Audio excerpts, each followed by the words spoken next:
Welcome to the Real Estate Show on KMED. April 22nd is our date. Pete Belcastro with you here today. I'm a real estate broker with John L. Scott in Southern Oregon, and we get together with you once a week here on KMED to talk about, well, all sorts of real estate-related issues and topics through almost 8 years of it, and we haven't run out of things to talk about. And today on our show, we got a topic of affordable housing that we really never discussed before, I think, in our show.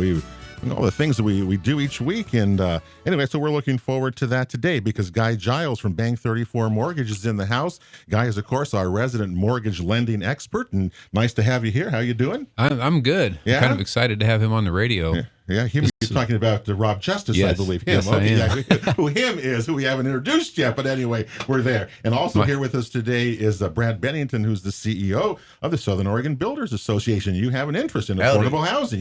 I wounldn't think you would, but you actually do. This is interesting to me. We got a big dog in that fight, you bet. Yeah, you really do. And look what we've talked about this year. We've talked about small houses, tiny house, all the kinds of issues that Rob Justice, who was on the phone with us from Portland, we're hoping there can share with us. Rob, are you there?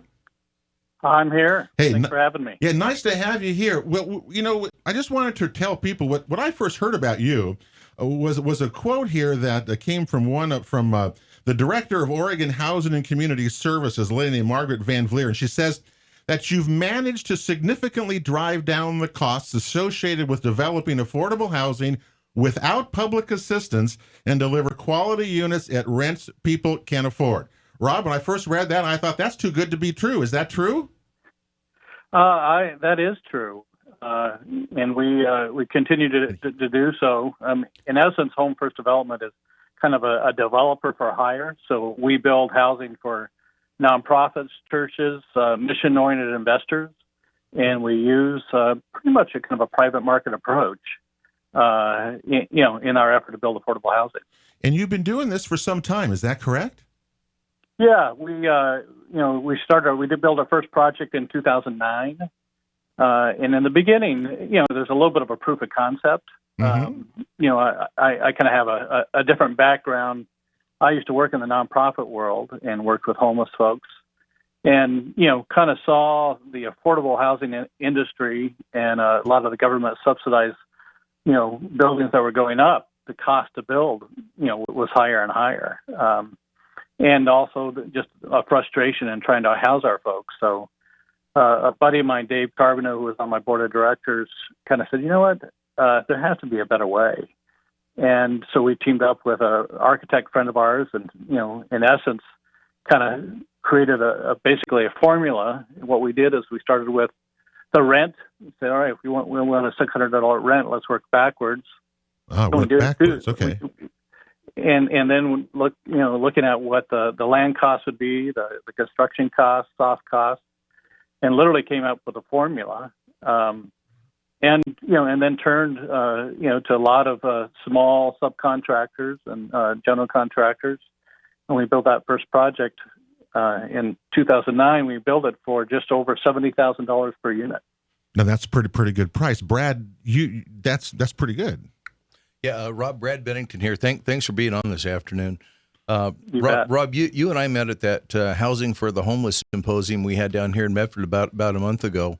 And I just thought, when I saw what your company was doing and how you were doing it, I was just so impressed. And really, you're a wonderful model of what highly motivated, intelligent people can do if they put their minds to getting something done. Well, and part of the approach for us is pretty pragmatic. Unfortunately, in the world of kind of government subsidized housing, it's become very complicated and very expensive. So what we try to do is we try to break down the different components, and again, kind of really look at what a lot of private market developers are doing, not just from a formula perspective, but even in regards to standardization of what we build, really standard specifications, the right type of land, and really keep to that formula. So we get those affordable rents. Rob, what kind of as you start this thing, why are you able to build so much cheaper than like the housing authority can or something? What I mean, you're saying $70,000 a door. It starts with, and that was our first project. I think right now our average cost, because we do everything from townhomes to 1, 2, 3 bedroom units. So right now probably our average cost per unit is just less than $90,000 a door. Okay. Especially when you start looking at those bigger units. But part of that is to start with is not using government funds really changes the dynamic. And then the other is we have a team of folks that we work with. We have architects and engineers, people that have kind of bought into the mission. We have a general contractor that we work with. And so all of us have kind of bought into this idea of reasonableness. Everybody makes money, but it's but the margin of what all of us make, it would be a little bit less than what a typical developer might see. And that. Go ahead. I'm just going to ask you what kind. Share with us one of your projects. Like what are you talking about unit wise and amenities and size and kind of thing? Because yeah. So really, what we're building is what has been built, by folks for decades. Garden style apartments, 1-story, 2-story, 3-story walk-ups. We're actually in Portland City Core. We're building a 4-story walk-up. Pretty straightforward in regards of amenities. I mean, it really is just that garden style of apartment. So you got washer and dryers, and some of our bigger projects. Sure. We have lots of amenities. We're building 154 units right now in East Portland, and so we've tried to build into that, playgrounds and sports courts, and laundry facilities, space, for families who have kids. Mm-hmm. So if you would walk through one of our units, you wouldn't, it just looks like a pretty standard apartment. Do you have to qualify for the apartments, or how are they rented out and something like that? Well, so the interesting thing for us is that in the beginning we're building for a nonprofit, or we're building for a church, that mission-oriented investors. So part of there are no regulations per se that are attached to our projects, because we're typically not using government money. But in that, we're building for organizations that are mission-oriented. So, for example, what we've done is in East Portland, we're working for a nonprofit called Relay Resources, and they employ people with disabilities. So, some of the folks moving into the units are, individuals who work at that nonprofit. But the other thing we've done is we've teamed up with a school district. And the schools, schools are where the rubber hits the road. Okay. So, so they know, these low-income families and the ones that are really struggling. So Sure. We've been able to identify tenants via the school districts, social workers, and that to be able to sign up and lease our units. And the rents in the rents that you charge for these units are generally what? In what range? Well, so if you're familiar with kind of HUD's kind of medium income, so we try to shoot our rents typically range anywhere from 30% of MFI to 60%. Okay. So what that means is we have a range of probably right up between $400 to about $750. Mm-hmm. Now we're talking with Rob Justice, by the way, from Home First Development in Portland, about building affordable housing affordably. Now you got to listen to this, Rob, because Brad. We just had a big project completed in Medford, Rob, that you may not know about. It was a big affordable housing project that with the Jackson County Housing Authority, I think, put on. It was subsidized. Now listen to what Brad says about how this project took place here, because it's stunning to listen to what you're saying versus what we just experienced in Medford. Go ahead and say that. Yeah. So, Rob, you and I discussed this, but the project that Pete's talking about was the Concord. And it was a 50-unit development that was done at a cost of $12.5 million. That works out to $250,000 a door when you would have perhaps been doing it for about $90,000, which gives you an opportunity to talk about some of the dynamics that drive these costs when they're using government money. If you could talk about that a little bit, that would be really helpful, because a lot of people don't understand how government money and all the strings that come attached to it drive costs just through the roof. Yeah, absolutely. Well, one, often, what's utilized in those type of projects are tax credits. Tax credits, right? When it comes to tax credits, one, there's this layer of complexity. And with tax credits, you're going to have, other types of investors that are going to be involved, syndicators. So part of that dynamic is one, a very, complex source that you're using for funds. So on top of that, because of regulations and the things associated with those resources, you have lawyers involved, accountants involved. Often, the organization that's sponsoring the project, there's significant developer fees. And part of those developer fees and kind of the business model for housing authorities and other nonprofits, CDCs, develop housing, that developer fee is kind of how they pay their staff.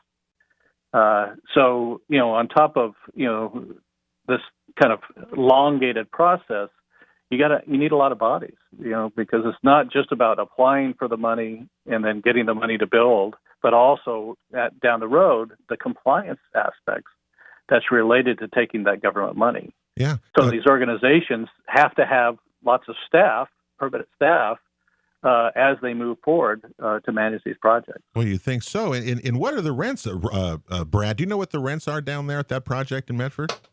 I don't know what they are, Pete, but I know that they have different subsidy levels based on people's income. Jackson County Housing Authority, I mean, they do try to provide housing for people that are working. It's not working for people that are unemployed. It's to help people that are employed. But the problem is because of the cost model that they have. You just heard Rob talk about part of the cost drivers that make this type of housing so expensive. The last time I heard, which was just last week, I was at a meeting regarding housing for what they call the missing middle. About 100 people showed up for that meeting. And Jackson County Housing Authority said that they have a waiting list of something like 3,000 people. 3,000 people. So, but we want to listen to Rob, not me. But what you have here is Rob has and his team. They have cracked the code. They have figured this out, how to do it, and knowing the pitfalls and the cost drivers that come associated with government money, they have figured out how to do this. What would it take, Rob, to get you to come down? Do you have any projects in our area at all? I don't. We are building in other parts of the state, but here's the thing that I think is key about what we're doing is what we are doing can be replicated. Sure. So, I mean, for example, we're actually working with a group up in Bellingham, Washington.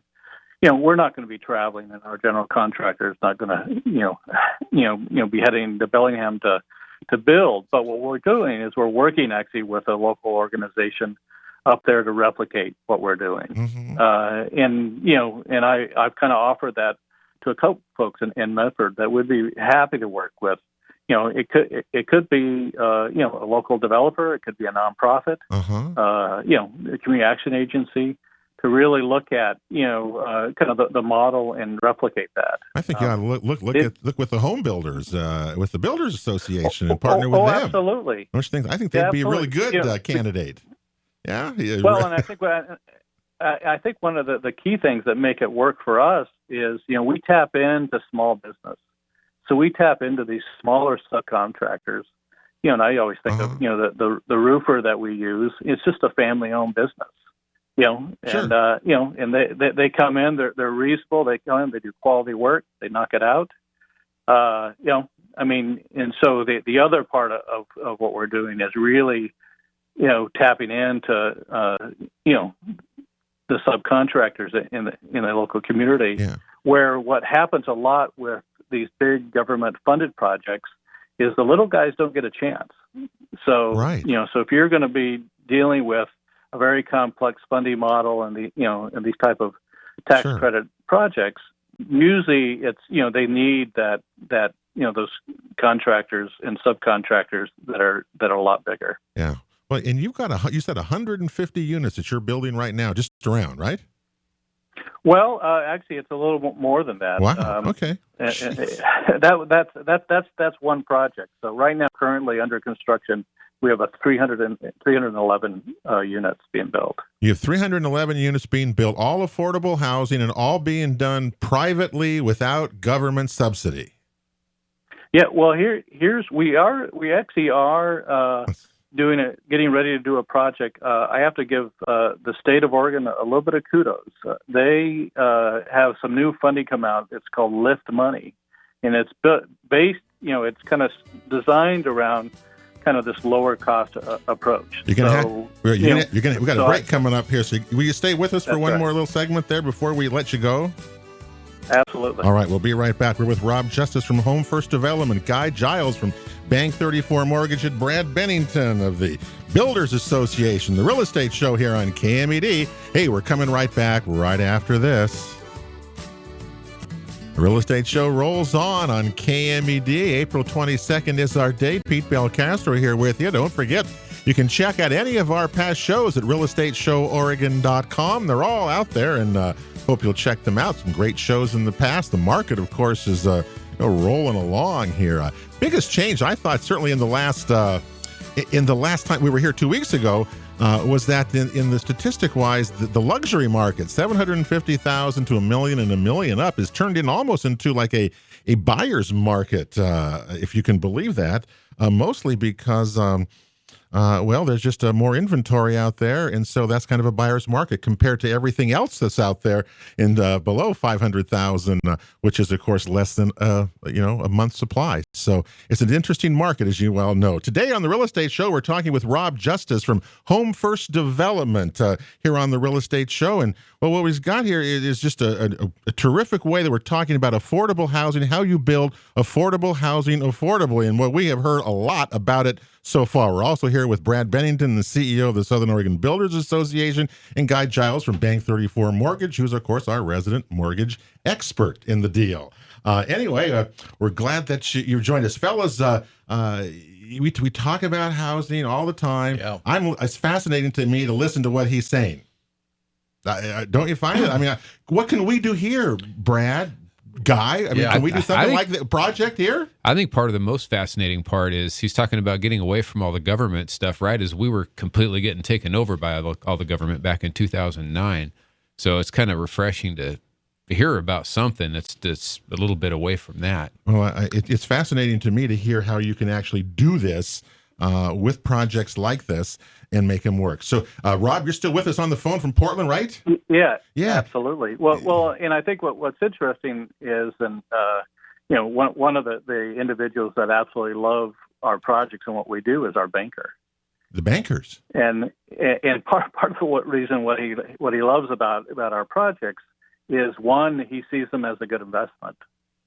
For somebody that is happy for a long-term investment and they're good with a 4 to 5% return, our projects work well. The other thing he likes about what we're doing is we're building projects that even when the turn comes, they cash flow beautifully with below market rents. Mm-hmm. Yeah. So from day one, not only do they cash flow, but as if the market turns, those below market rents are going to hold up. Mm-hmm. And then the other thing he loves about what we're doing is the demand for what we're building. Oh, so yeah, the demand is huge. I was going to say you're not going to have empty units anywhere as a result of this. That's for sure. Now, Rob, you said you work with nonprofits and churches. So we're trying to think here in Jackson, Josephine counties around here. What type of groups that we might be able to find that may be able to work in something like this? Now, does a nonprofit who does this with you and they get a building and you fund it, can they make a little bit of money on this too? Absolutely. Okay, so that's why. Is that why they do it? Oh well, I think with the nonprofits, their first priority and mission is providing affordable rents to low income people. So so right off the bat, that's their goal. But then with that, there is not real big money, but there is a a return, on that investment. Sure. One of the groups that has been really interesting for us is helping churches repurpose property. Oh, okay. So one here that they already own the land. Sure. And if we can work with local government in regards to the usage, because often it's a conditional use. So if we can work with a local, city or a county to allow, for multifamily, and then, and then you kind of go from there. We're doing a little church project in North Portland. And when we actually kind of looked at our model and ran the numbers and the value of their land, they realized that they only needed $350,000 to be able to get a construction loan and build. Wow. And that works. And yeah. Right. And they went upstream to, this was a Methodist church, so they went upstream to their larger conference and talked to their bishop, and guess what? They came up with additional cash, and we're moving forward. Interesting, isn't that, Guy? Well, I've been kind of quiet through the whole thing just because I'm fascinated myself. I've always tried to make this radio show about just, kind of adding value to the valley for that matter. But so how do we, I think to speak to his question, how do we find, the right organizations? Is this something we can work with Brad and kind of put something together? I'm not the kind of guy. I don't know. Well, that's why I can just kind of call out of the blue, hey, let's get on the radio. And then obviously my next logical step is just, how do we make it happen here in Medford? Well, part of our problem, part of our problem is that we have a housing authority and we have no there's no coordination going on regarding housing in the whole area. Every city's on its own, every place is on its own, every builder's on their own. There's no, right, Brad? I'm looking at you because you're on the planning commissions. Isn't that true? Yeah. Well, the thing here is you see, Rob, don't get too mad at me here, but what you have here is an exceptional man who has, with the help of, he's put a team together where they have been able to do this. And I don't think you want to underestimate the miracle that's happened here, because any one of these people could have contributed the same talents that they have to this project to making a lot more money doing things on a market rate concept. Sure. Mm-hmm. So they started with a concept of service first, and then they did the math. You heard Rob talk about how they started with the rent, and then they worked it all backward with the help of some really talented finance people.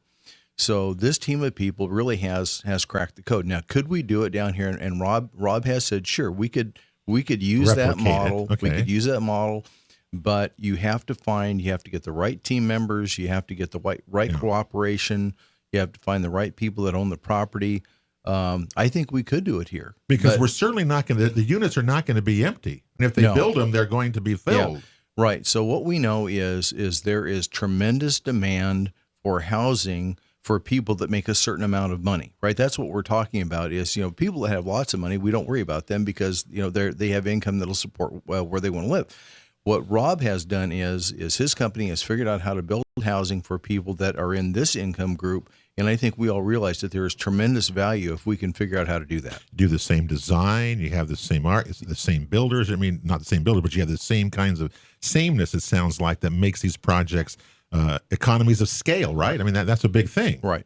And the type of contractors that Rob is talking about, and this is where the service element comes in, is these are clearly people who are able to, they're making enough money. There's a little bit of money on the table here, but not a lot. But these are people that are making enough money in other endeavors that they're doing that they can afford to work for substantially less to create this kind of housing. Because they care for the mission. Isn't that right, Rob? That's the big thing. People have to. That's a big part of it. And I think the other thing that the folks that are working with us is continuity. So it's it's not kind of a one and done. So we're queuing up projects, out to, 2018, 2019. Wow. So they know by kind of buying into this and buying into that reasonableness, that we can just keep going. So it's, so again, when in 2 to 3 years from now, when everything kind of slows down, we believe that we're going to be ramping up. I think you're going to be ramping up. You can ramp up probably as much as you want.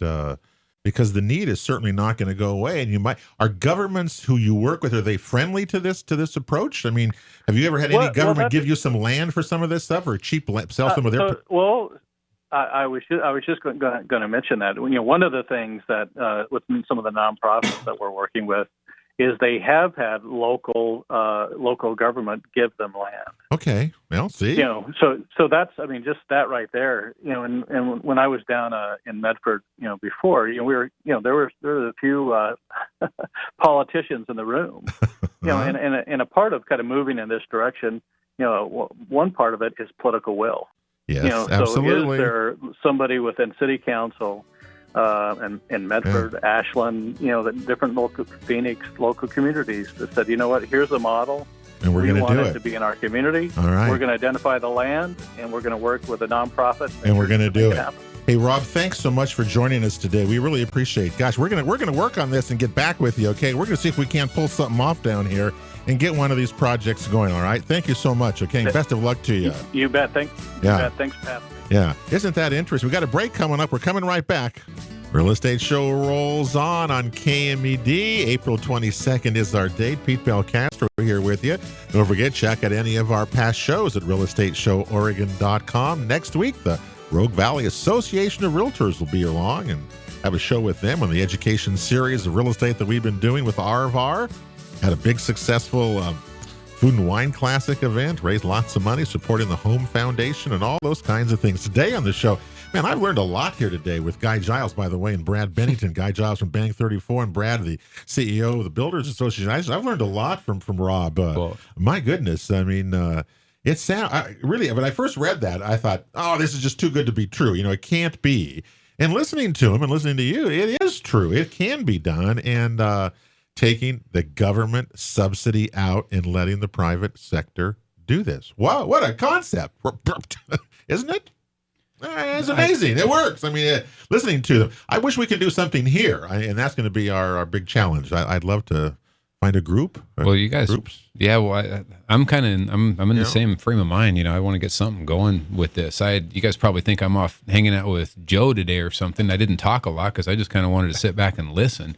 I don't do that very well, a lot of times, but today was one of those days that I think it was well worth it. So thank him for coming on for sure. I sit across from a lot of successful people, like everybody, sure. Every banker wants to see, the heart doctor come in and sure. Yeah, Michael, I'm talking about you, to buy a house, sure. but it's the other people that come in that I sit across from that just really need a place to stay. They're hardworking people that need a little bit of help, and hopefully, we can get something going here to help those people. Well, we talk about affordable housing a lot, and a lot is talked about it. Not much is actually done about it, and this is certainly a partial way, a solution that seems to make a lot of sense. Listening to them do that, so we're going to put it onto Brad Bennington's head and say, okay, you're the CEO of the Builders Association, and you've changed. You're kind of like changing your tunes over this years. You didn't like you bring up tiny houses and stuff like that, and these small things, and you didn't like those. You've kind of come around to a whole different. Have you a little bit? Have you changed a little bit? No. My mind is not that flexible, unfortunately. I wish it were. What they're calling tiny houses. Anything on wheels. Unfortunately, I just have this thing stuck in my head that it's a trailer. So that's not a discussion for today. But what Rob Justice has done is he and his team have analyzed from what people really need and what they can actually afford, and they have engineered it all backwards to come up with a successful solution. Now, government does some things well, but when it comes to affordable housing, the way Rob is building it, it's something a little bit beyond their means because of the regulatory burden that comes along with it. And Rob's figured out a way to use private market forces to successfully, and he's done this over and over over. Sure. It just sounds like. I mean, the difference of what you just said about the project downtown Medford at $12.5 million, and also they've lost the property tax to it, right? Yeah. Forever. I mean, that's what they've done there. Yeah. I mean, listen to the difference of what we're talking about. $12.5 million. You lose the property taxes. And the rents are a little higher there than they are in these projects that they're building. Yeah, and they're subsidized. This is a little bit like if you go out North Highway 99, across from the mill. There's lots and lots. You got, Mace Road. Oh, and those, you see all these little tiny houses that were built back in the 1940s. Why? It was workforce housing. The people that lived there were the people that worked in the mill. I mean, they literally worked across the street. And that model is kind of coming back. We want people to live closer to where they work. We want denser housing, smaller housing, and that model is coming back. We need to look at it, but we have to do it in a way that people can actually afford. So we're gonna, part of the discussion is that the people that are relocating here, the people that are coming here, buying real estate from you, that Guy is financing. Most of these people are relocating. Most of them from California. And what do they want? They want single-family detached housing, and they can afford to pay for it. Mm-hmm. But every one of those houses that they buy for, we'll just say from in the $400,000 to $600,000 range, most of that housing is not affordable to the young people that grew up here. Sure, this is and where, the workers, and right. And so workforce housing, housing. Sometimes we call it affordable housing, housing that people can afford to live in that are only making $14, $15 an hour. This is where Rob has cracked the code. And these units, if they price them at that you can't afford them and you can stay there and live in dignity. And that's the other thing we didn't even talk about, but you want to live in a place with dignity. And these places, obviously, they're wonderful. It sounds like what they're doing. It's a fascinating, fascinating topic, isn't it? All right, Guy, we got the last part of our show. You just want to kind of give us an update on interest rates. What's happening this week? They've still leveled off? They've leveled off. They're doing a little better this month. And, part of it is this election that's coming up this next week over in France. In France, it having an effect on the mortgage interest rate. Believe it or not, a lot of what drives our markets and our home loan rates are what is going on and where people are parking their money. So the euro, it could get a little weaker depending on. It sounds like there's 4 people that are pretty neck and neck there. Anyway, without going too far into the weeds that, I'm really glad that they have stabilized and have not risen any further than they have. No, they're still really affordable. What are you kind of quoting range? This week on the government stuff, mid-high 3s, and on your conventional stuff, right around 4. So, and again, 4. This is all FICO driven. I know, but in that range. For some with reasonable credit. Yeah, I mean, if you have a manufactured house, it's going to be a little bit higher than that. If you're, depending on your down payment, there's a lot of variables that go in. So I don't take those rates to the bank, but they're general. And has the demand slowed or anything, or tell me how that's going for you? Well, the one thing that I thought about today was I don't have one refinance in my pipeline, period. Yeah. I got about 16, 18 loans going right now, which isn't a lot, believe it or not. Which isn't a lot. But drive me nutty. Well, it depends. November, I would have killed for 16 loans. It just kind of died off around that time. But it was one of those things that, it dawned on me. I didn't have a refinance in my pipeline. And are these what you have in the pipeline, are they people moving up, or is it all across the board, price ranges, that kind of thing? It feels a little more.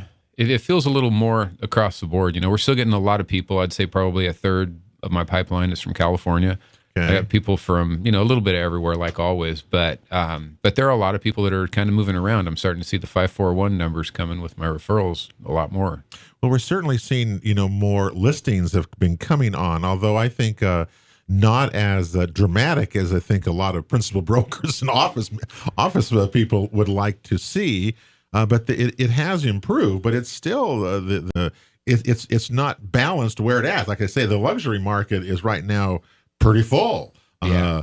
Still in that lower ranges, you're still getting multiple offers, and you're still having those problems. So again, pre-approval or pre. What's the biggest thing that someone needs to do right now? Come in and get a full credit pre-approval. We'll have our underwriters take a look at you, and you're ready to go. Pre-approval. That's if you want the house, you got to do it. You got to have that ready to go, especially in the tight market. Well, look, fellas, we're out of time. Fun show. I've learned a lot. I hope our listeners have also learned a lot. So we'll have to go out of here and come back next week and do it again. Thanks to Guy Giles at Bank 34. You can check him out anytime. Google him at Bank 34. And Brad Bennington from the Builders Association. I'm Pete Belcastro. Have a great week. We'll see you next weekend. The Real Estate Show on KMED Radio, presented by the Rogue Valley Association of Realtors, along with John L. Scott Real Estate of Southern Oregon and Bank 34 Mortgage. For guest contact information, download our free app or or to watch a past show, visit us online at realestateshowOregon.com. This show is produced by Table Rock Productions. Join us again next weekend for Southern Oregon's one and only real estate show on KMED. And thank you for making the Real Estate Show part of your weekend.